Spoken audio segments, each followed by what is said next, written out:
जय श्री कृष्ण। धार्मिक व्रत कथा में आपका दिल से स्वागत है। आज मैं आपको शिव पुराण की कथा सुना रही हूँ। ईश्वर ने सनत कुमार जी से कहा, सनत कुमार, धारण पारण व्रत को मैं कहूँगा उसे आप सुनो। पूर्व प्रतिपदा तिथि को पुण्यवाहक कारागार में मेरे प्रश्नार्थ धारण पारण व्रत का संकल्प करें। धारण में उपवास तथा पारण में भोजन विहित है और व्रत करने वाला प्राणी मास की समाप्ति में उद्यापन करे। प्रथम श्रावण मास की समाप्ति में कीर्तन पुण्य वाचन कराकर हे मानद आचार्य और अन्य ब्राह्मणों का वर्ण करें।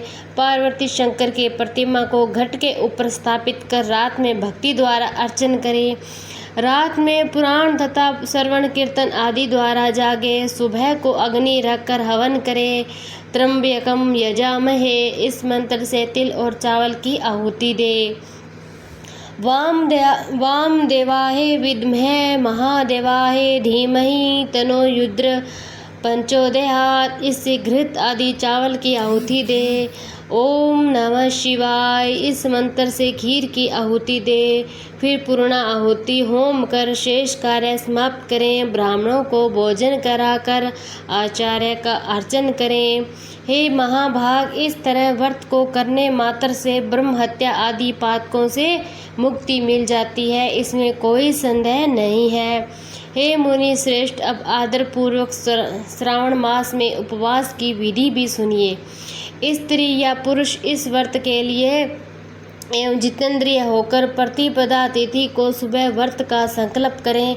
अमावस्या के रोज लोक शंकर वृषभ ध्वज भगवान शंकर का 16 उपचार से अर्चन करें। ब्राह्मणों का वस्त्र अलंकार आदि द्वारा पूजन करें। यथाशक्ति भोजन कराकर प्रणाम कर विसर्जन करें और इस तरह मास उपवास का व्रत मुझे प्रतिदायक 1,00,000 संख्या वाली रुद्रवती विधि से करें। सादर रूही द्वारा निर्मित ग्रहपति बनावे। मुझे प्रति वाली ये बत्तियाँ रुद्रवती नाम से की जाती है। श्रावण मास के प्रथम रोज से विधि संकल्प करें। श्रावण मास में देवों के देव महादेव भक्ति से उस गौरीश की 1,32,000 से आरती करूँगा।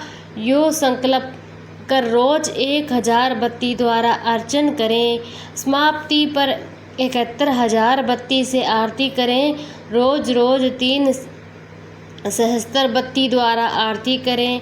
अंतिम दिन 13 सहस्त्र बत्ती द्वारा आरती करें। एक ही रोज 1,00,000 रुद्रवती के द्वारा इस संसार के स्वामी महादेव का अर्चन कर कथा भी सुने।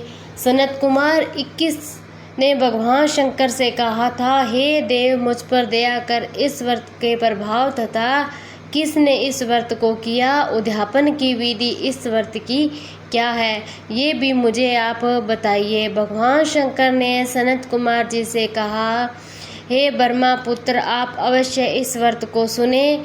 यह व्रतों में श्रेष्ठ रुद्रवती व्रत महान पुण्य पर तथा संपूर्ण उपद्रव का नाश करता है, प्रति तथा सौभाग्य देने वाला है, पुत्र पौत्र तथा समृद्धि को देने वाला है। यह भगवान शंकर को अत्यंत प्रिय और उत्तम शिवलोक को देने वाला है। इसकी एक पुनरातन कथा भी कहते हैं। शिप्रा नदी के सुंदर तट के किनारे एक रमणीक उज्जैनी नाम की पुरी थी। उस पुरी में सुगंधा नाम वाली बहुत ही सुंदर एक वेश्या थी। उस सुगंधा ने युवा पुरुषों तथा कई ब्राह्मणों के धर्म नष्ट कर दिए थे। बारंबार बहुत से राजा तथा राजकुमारों को नग्न किया, उनके आभूषण आदि ग्रहण पर अधिकार कर लिया। उस वेश्या ने उन्हें निकाल दिया और इस प्रकार सुगंधा ने बहुत से आदमियों को लूटा। उस वेश्या के शरीर की सुगंध 1 कोस तक सुगंधित होती रहती। पृथ्वी पर उसके रूप लावण्य तथा क्रांति की ख्याति थी। नाचू कार्य में रंबा आदि देवगणों का अपमान भी करती थी। पैर की चाल से पद पद पर हंसती तथा हंसों की चाल की हंसी उड़ाया करती। कौतुकवश किसी समय वह वेश्या भूख रोटी तथा राक्षसों से काम बाण को त्यागती हुई शिप्रा नदी गई थी और वहाँ उसने सब ऋषियों से मुक्त और युक्त शिप्रा नदी को देखा। कुछ ब्राह्मण ध्यान में संलग्न और कुछ जप में लीन थे। शिवार्चन और कुछ विष्णु अर्चन में संलग्न थे। हे महाअनुभव, उन सबों के मध्य उसने ऋषि वशिष्ठ जी को देखा और उनके दर्शन मात्र से प्रभाव से उस वेश्या की धर्म में वृद्धि हो गई थी। जीवन तथा विश्व से मन हट गया था। उसने विवश और मुनि श्रेष्ठ वशिष्ठ को बारंबार प्रणाम कर और सब पाप कर्मों के नाश का उपाय उनसे पूछा। सुगंधा ने कहा, हे अनाथनाथ, हे महादेव, हे योगी, मैंने बहुत पाप किए हैं। हे प्रभु, आप उन संपूर्ण पाप नाश उपाय को आप मुझे कहिए। तो ईश्वर सनत कुमार जी से बोले। दीन वत्सल वशिष्ठ मुनि ने उस वेश्या की वाणी को सुनते हुए उस वेश्या से कहा, हे बद्रे, एक बात सुनो मेरी। तेरे पापों का नाश जिस पुण्य से हटेगा वह मैं आज आपको बता रहा हूँ। त्रिलोकी प्रसिद्ध वाराणसी में जाकर उस दुर्लभ व्रत को करो। हे बद्रे, रुद्रवती व्रत महान पुण्य देने वाला है, शिव प्रतिकारक। हे बद्रे, इस व्रत को करने मात्र से तेरी उत्तम गति होगी। तो भगवान शंकर ने सनत कुमार से कहा। ये सारी विधि सुनकर वह खजाना नौकर तथा मित्र को साथ लेकर काशीपुरी गई। वहाँ पर वशिष्ठ जी के आदेश अनुसार उसने व्रत किया। वह वेश्या 5 भौतिक देह के सहित भगवान शंकर के शरीर में विलय हो गई थी। जो स्त्री इस दुर्लभ व्रत को करती है, वह जो वस्तु की इच्छा करती है उसे वह निश्चिंत ही मिलती है। हे माणिक्यवर्ती, व्रत करने मात्र से स्त्री मेरे अर्धासन हिस्से द्वार होती है। वह स्त्री महाप्रलय एक मेरी प्रिया होकर निवास करती है। व्रत पूर्ति के लिए इसकी व्रत उद्यापन विधि को मैं कहूँगा। पार्वती सहित शंकर के प्रतिमा चांदी निर्मित हो, विधि द्वारा अर्चन कर रात में जागे, प्रातःकाल से विधि नदी में स्नान करें, भक्ति द्वारा आचार्य वर्ण करें, 11 ब्राह्मणों को घी, पायास एवं बेलपत्र होम, रुद्र सूक्त, रुद्र गायत्री या मूल मंत्र से होम करें, पूर्ण आहुति कर आचार्य आदि की पूजा कर 11 सपत्नीक श्रेष्ठ ब्राह्मणों को भोजन कराएं। इस तरह जो स्त्री व्रत करती है वह संपूर्ण पापों से रहित हो जाती है। इसी प्रकार सनत कुमार ने जब यह सुना, ईश्वर से कहा, कोटि लिंग का महत्व पुण्य का विधान नहीं कहा जा सकता। एक लिंग महत्व की कथा कहना असंभव है, तो कोटि लिंगों के महत्व को कौन कह सकता है। इस महीने में एक लिंग के बनाने से जो जीव मेरे पास निवास करता है, भक्ति द्वारा मन कामदेव के शत्रु भगवान श्री शंकर ओम नमः शिवाय मंत्र के रही सहित अर्चन कर गृह यज्ञ का उद्यापन करें, हवन करें, ब्राह्मणों को भोजन कराएं। इस मास के व्रत करने से असमय में मौत नहीं होती है। इस मास का व्रत लिंगार्चन को हरण कर संपूर्ण आपत्ति को दूर करता है तथा सबकी वृद्धि करने वाला है। जो प्राणी पंचामृत से श्रावण मास में अभिषेक करता है, इस देह को छोड़ कैलाश में मेरे नज़दीक आकर एक कल्प तक निवास करता है, वह प्राणी पंचामृत पीने वाला, गो तथा धन आदि से युक्त अधिक मधुरभाषी शंकर का प्रिय होता है। जो इस महीने में पतल पर भोजन करता है, वह सोने के पात्र में भोजन करने वाला होता है। शाक त्यागने मात्र से शाक का कर्ता होता है, मनुष्यों में उत्तम होता है। जो भूमि में ही शयन करता है, वह कैलाश में निवास करता है। जो इस श्रावण मास में अति सुबह एक दिन नहाता है, उसे 1 महीने तक नहाने का फल मिलता है।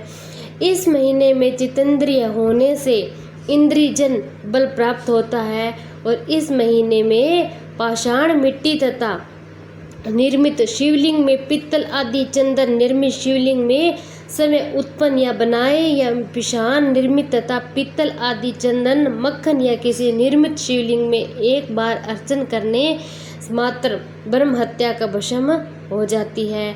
सूर्य ग्रहण, चंद्र ग्रहण, अन्य किसी शिव क्षेत्र में लक्ष्य जप करने से जो सिद्धि कही गई है, वह इस महीने में सिद्ध एक बार जप करने से मिल सकती है। दूसरे समय में किए गए नमस्कार पद दक्षिण से जो 1000 का फल मिलता है। वह फल इस महीने में एक बार करने मात्र से मिल सकता है। मुझे प्रिय, इस श्रावण महीने में वेद करने पर सब वेद मंत्रों की इच्छा तरह सिद्ध हो सकती है। इस महीने में बिना पुरुष सूक्त पाठ एक दिन भी न बिताए। जो इसको अर्थवाद मात्र कहता है वह प्राणी नरक को जाता है। चरु तिल घी से यज्ञ, ग्रह यज्ञ, धूप गंध धूप पुष्प नैवेद्य आदि के वेद द्वारा अर्चन करें। शंकर के रूपों को यथाशक्ति ध्यान कर शक्ति द्वारा कोटि होम लक्ष्य होम हवन करें। तिलों की आहुति मंत्रों से हवन करें। इसी को गृह यज्ञ के नाम से कहा गया है। तो हे सनत कुमार, अब मैं वार व्रत कहूँगा, आप सुने। आपसे पहले रविवार को कहूँगा। रमणीय प्रतिष्ठान पूर्व में सुकर्मा नाम का एक दरिद्र ब्राह्मण कृपण भिक्षावर्तियों में घूमता था। एक दिन सुकर्मा ब्राह्मण ने धान्य भिक्षा के लिए तिष्ठानपुर में घूमते हुए किसी गृहस्थ के घर में स्त्रियों को देखा। वह स्त्रियां आपस में मिलजुल कर रविवार के उत्तम व्रत को कर रही थी।